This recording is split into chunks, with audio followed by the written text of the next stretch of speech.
50 years ago today, America's greatest minds stood inside the Johnson Space Center here in Houston, held their breath, and then watched as we launched a team of astronauts into space, beginning a 4-day journey to be the first country in the world to put a man on the moon. What an incredible moment it was. And when we look back on those moments today, we are still in awe. Absolutely. To celebrate the anniversary, Johnson Space Center employees, they went back in time to 1969.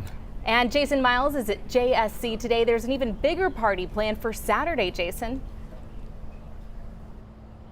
Well, that's right, guys. I'm at Rocket Park on the edge of JSC. This is where the Saturn V is housed. Right over here, hundreds of tourists are about to board these trams to take their tour. And take a look at this button I got today. It's pretty cool. It says, Houston, the Eagle has landed. Of course, the big celebration commemorating the actual moon landing happening on Saturday. But today, employees commemorated the Apollo 11 launch.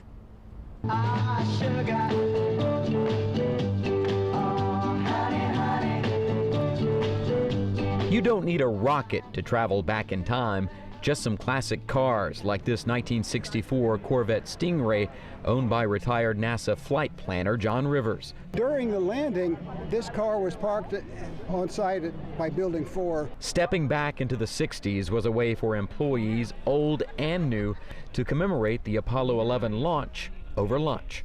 Apollo 11 launched today, 50 years ago. Johnson Space Center's Deputy Director Vanessa Wythe bought a vintage dress for the occasion, but told me everyone is also focused on the next moon landing in 2024. We will have the first woman and the next man to land on the moon, and from there we're going to learn how to live on another body, and then we'll move on to Mars. Events looking back at Apollo 11 have taken place all year. The historic Mission Control was rededicated a few weeks ago following a major restoration. Redesigned Apollo exhibits also opened this week at Kennedy Space Center in Florida, from where the Saturn V rocket blasted off with its history-making payload exactly 5 decades ago, 27 years before Johnson Space Center intern Catherine Herrick was even born. Celebrating the anniversary is a really cool opportunity for everyone in my generation to learn about Apollo, but also to look forward to the future. Working on NASA's next chapter while appreciating its past.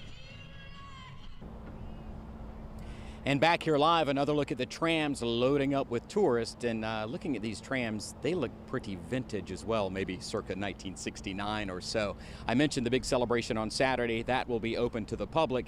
I also want to mention I met a guy today, second-generation Johnson Space Center employee. He even brought along his dad's slide rule. For those of you who don't know what that is, it's basically a way to compute things before calculators and computers were even a thing, guys.